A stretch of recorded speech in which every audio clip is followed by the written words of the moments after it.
So now we're going to take a look at what hypnosis is. Obviously, as you know, there's tons of misconceptions about hypnosis. Tons of them. But what you want to know are some facts right now. Every human being goes into a state of hypnosis every hour and a half to 2 hours of every single day. It's a natural process for your brain.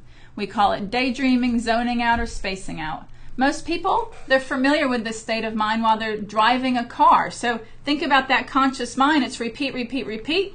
You'll know how to drive a car, and then your conscious mind's able to wander off, and your subconscious already has this down pat. It's on autopilot. You're driving down the highway. Okay? So we call that highway hypnosis, when you're daydreaming while you're driving the car, and all of a sudden you reach your destination, you think, gosh, that was really fast. So if you look at that as an example of what hypnosis is, obviously you're not unconscious, you're not asleep, you're not a robot, you're not under somebody else's control. It's just like daydreaming. The conscious mind wanders off. Okay?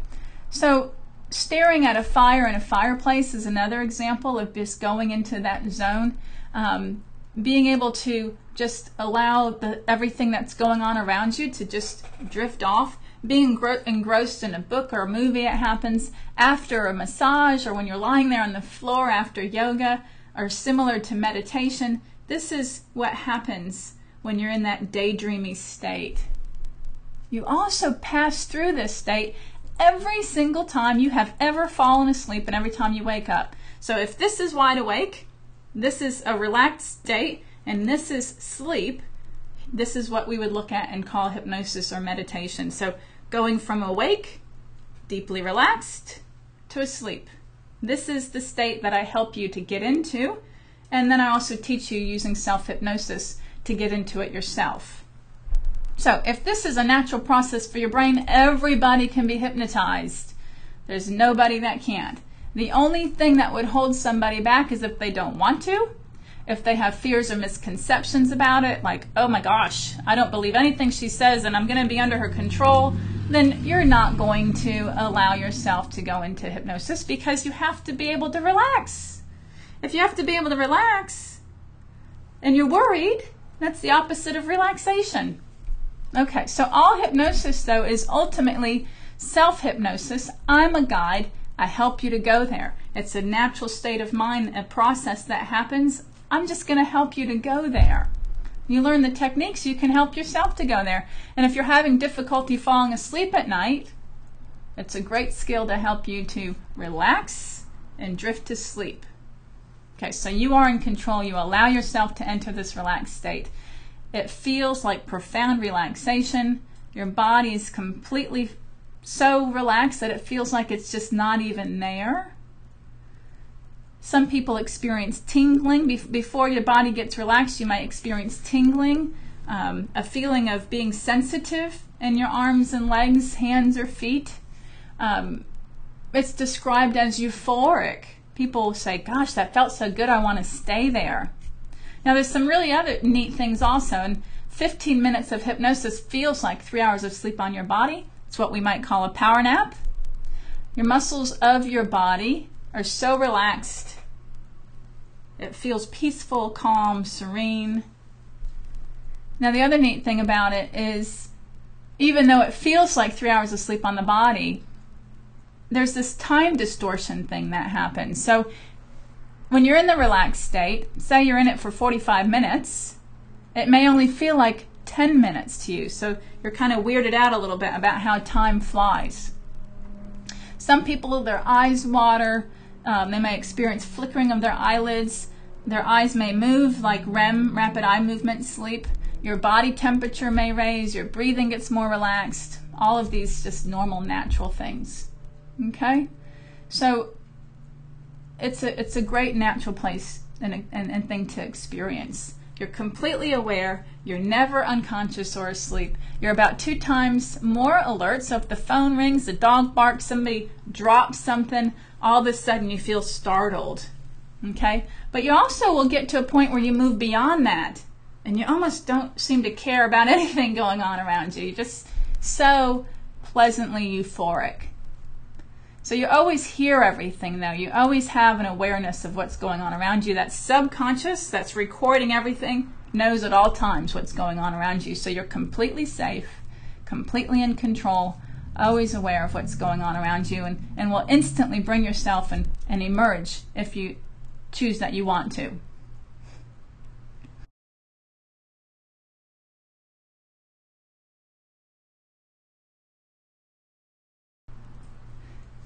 Okay, so what makes hypnosis so effective then?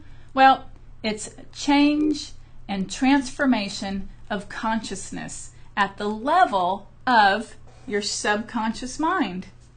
It's a tool to assist you in recovering from the analytical mind that has formed conclusions and formulated stories, and most of it's negative.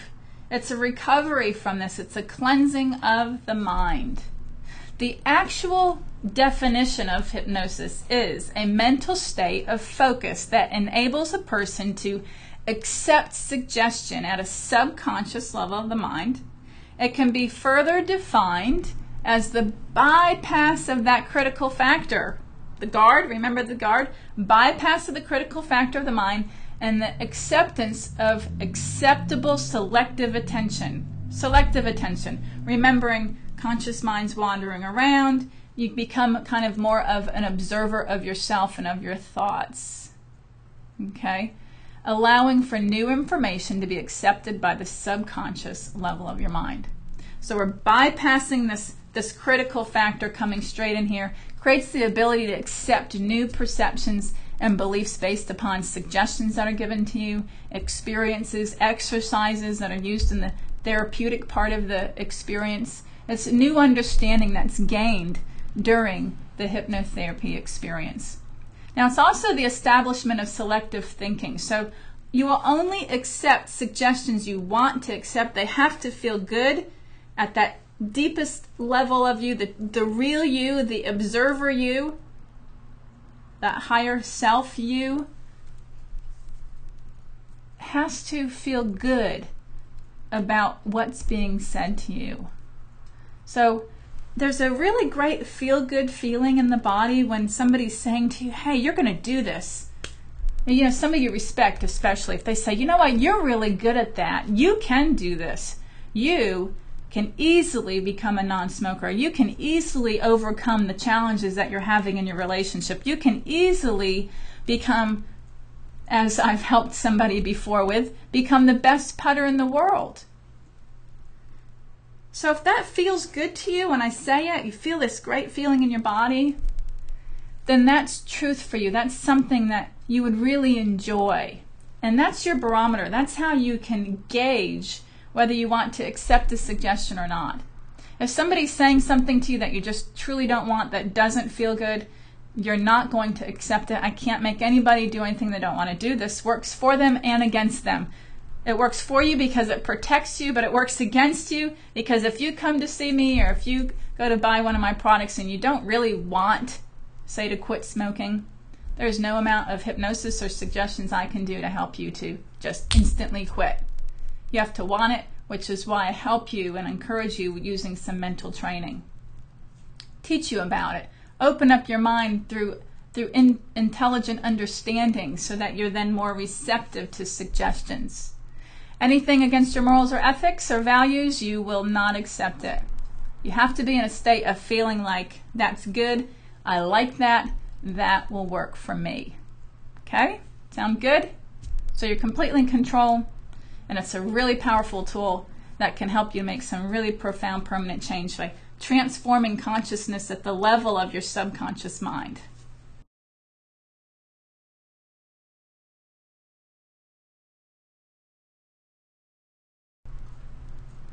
So why mental training?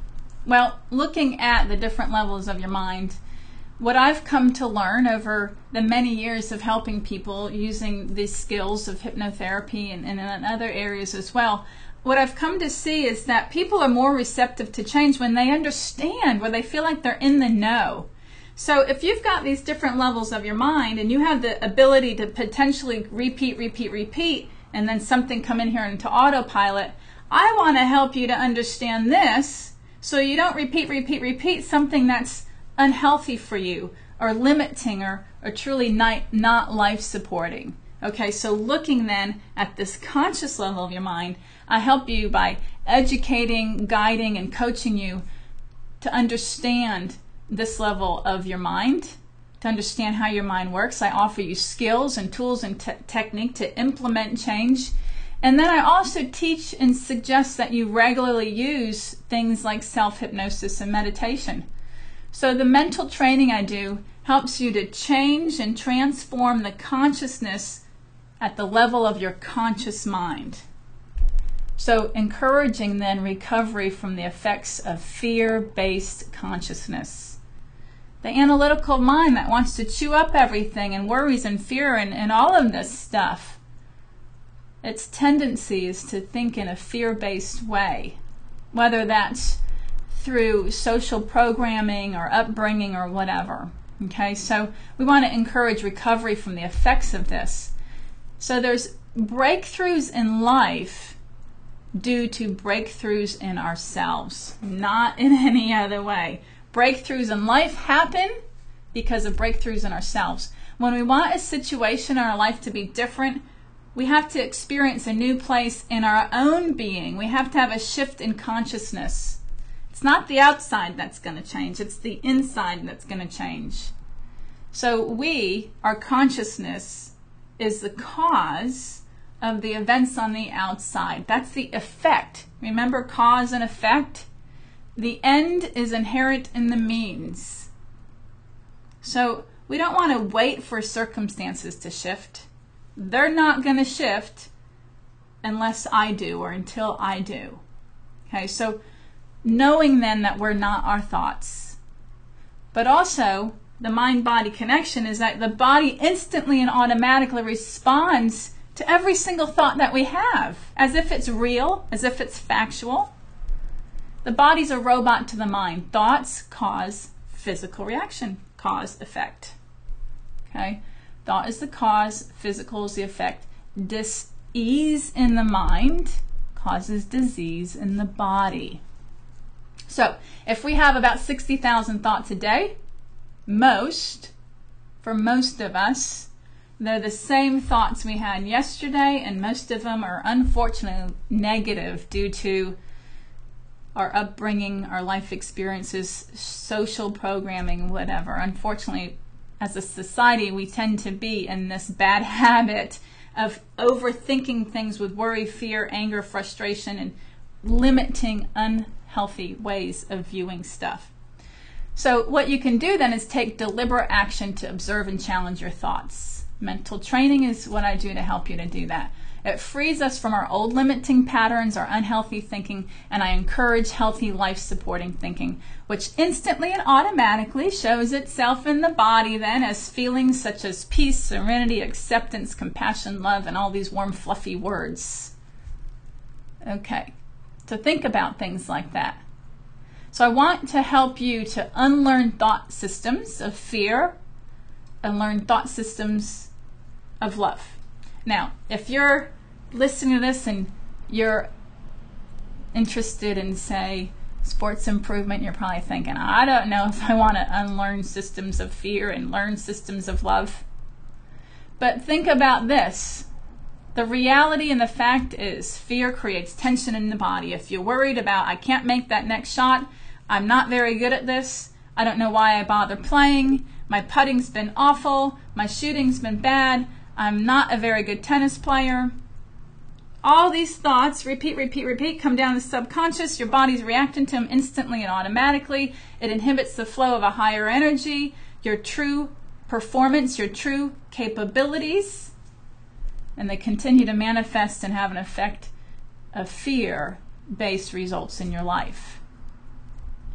So see that very easily then in health-related type things, but it's also in any kind of interaction we have in life. Again, if you want sports improvement, think how fear, anger, worries affects your performance, how it gets you out of being present, but what you really want is to be in the zone, to let go, to go beyond the thoughts, to go into the flow, allowing your mechanics then to naturally flow from your subconscious, freeing any type of forcing of will at the conscious level of your mind, releasing fears, doubts, and insecurities. That's what I'm here to help you with. Okay, so that's what I'm doing when I'm helping you with the mental training aspect.